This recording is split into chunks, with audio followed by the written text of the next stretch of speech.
राजस्थान एक ऐसा प्रदेश है पूरे देश में जिसमें आप देखेंगे लगातार अपराधों के रजिस्ट्रेशन को लेके कभी भी किसी भी तरह का दबाव थानों पे नहीं रहा है कि भाई आपको कम करना है, अपराध घटाने के लिए कभी सुनने में कभी नहीं आता।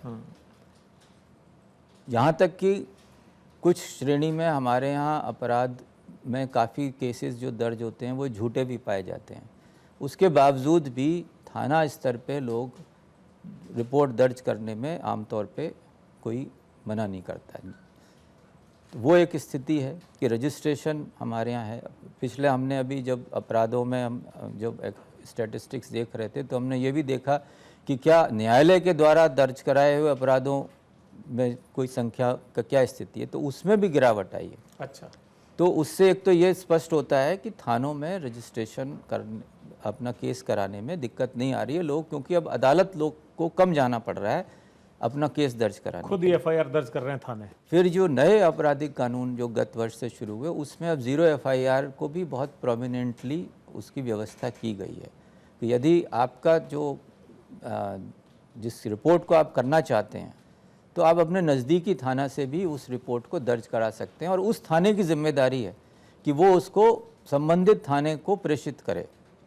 यहाँ तक कि अब उसमें भारत सरकार ये कर रही है कि अगर वो किसी दूसरे प्रदेश से भी रिलेटेड है तो उसकी ट्रांसलेट करके भी उसको भेजने की व्यवस्था की जा रही है।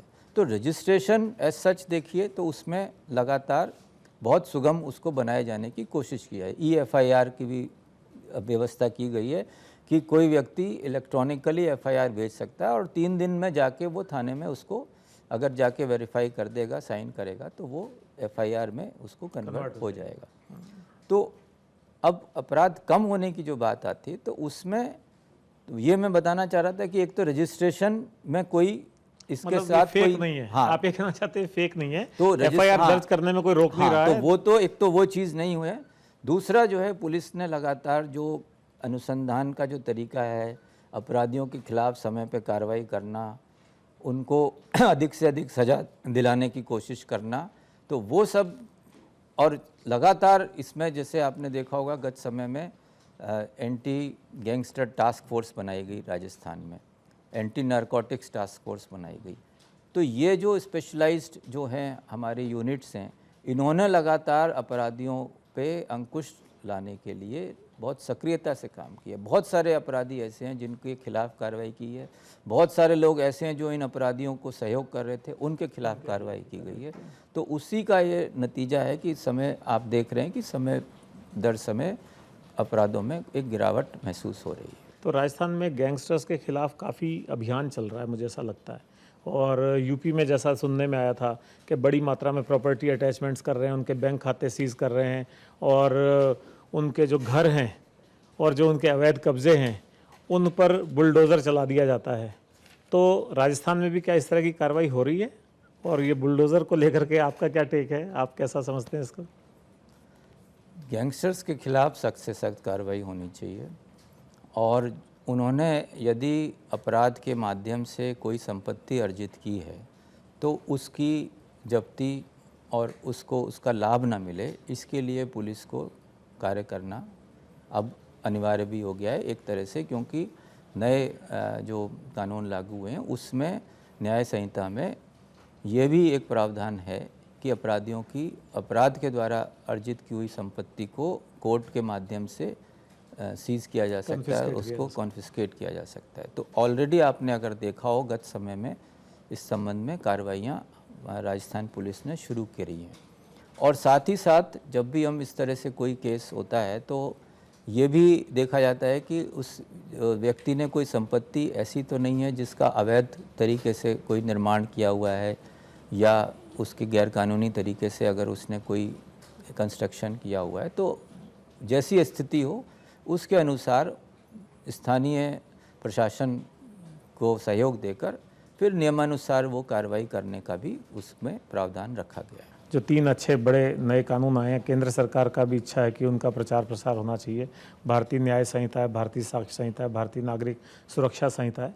तो इसका कहा ही जाता है कि ये जो कानून आए हैं नए, ये न्याय देने के लिए हैं, दंड देने के लिए नहीं है। और दूसरा इसमें जो time bound investigation, time bound कोर्टों से निर्णय होना और डिजिटल साक्ष्य को एक्सेप्ट करना और ये कहना कि ये अपराधी केंद्रित नहीं है बल्कि विक्टिम केंद्रित हैं, तो ये सब बातें बहुत अच्छी लगती हैं। लेकिन यही संसाधन है, यही नफरी है आपके पास, यही स्टाफ है, तो कैसे टाइम बाउंड इन्वेस्टिगेशन कर पाएंगे? जो अभी व्यवस्था है उसमें कैसे सुधार ला पाएंगे? उसमें एक तो सभी जो नए प्रावधान हैं न्याय संहिता के, उनके बारे में सबका एक बार सभी का प्रशिक्षण हुआ है और अब उनका रिफ्रेशर कोर्सेज भी शुरू किए गए हैं। और जो समय सीमा की बात हम करते हैं तो उसमें इन नए जो न्याय संहिता हैं, इनमें मुख्य जो फोकस है वो इस डिजिटल और फॉरेंसिक एविडेंस के इस्तेमाल का है। उसके पीछे दो कारण हैं। पहला कारण ये है कि अगर डिजिटल और फॉरेंसिक एविडेंस अच्छी है किसी केस में, तो आपकी एक सॉलिड एविडेंस है ये, जिसको काटना जिसके बारे में मुश्किल होगा। दूसरा, अगर ऐसी एविडेंस आपके पास है तो बहुत सारी आपको ओरल एविडेंस की फिर गवाहों की आवश्यकता नहीं होगी, तो आपके गवाहों की संख्या कम की जा सकती है यदि आपने इसमें डिजिटल और फॉरेंसिक एविडेंस ली है। तो इसलिए आप देख रहे होंगे कि जैसे जैसे समय बीत रहा है, फॉरेंसिक एक्सपर्ट्स की संख्या बढ़ाई जा रही है, फॉरेंसिक वाहनों की संख्या बढ़ाई जा रही है। पुलिस में भी हमने अभी सीन ऑफ क्राइम ऑफिसर्स तैयार कर रहे हैं, हमने अभी उसका 1 महीने का प्रशिक्षण पे आपका काफ़ी जोर है। तो नेशनल फॉरेंसिक साइंस यूनिवर्सिटी के साथ बैठ के हमने एक मॉड्यूल तैयार किया है।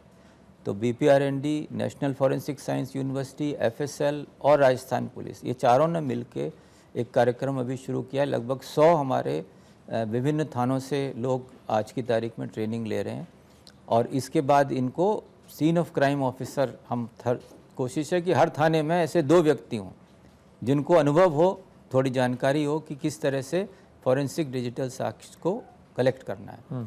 तो जैसे जैसे इसका इस्तेमाल बढ़ेगा, समय सीमा में अपने आप आएगा। दूसरा, अब समय सीमा सिर्फ इन्वेस्टिगेशन की नहीं है बल्कि न्यायालय में भी कई स्तरों पे समय सीमा लाई गई है, तो उसका भी आपको असर देखने को मिलेगा जब तेज़ी से ये प्रकरण न्यायालयों से भी डिसाइड होना शुरू होंगे।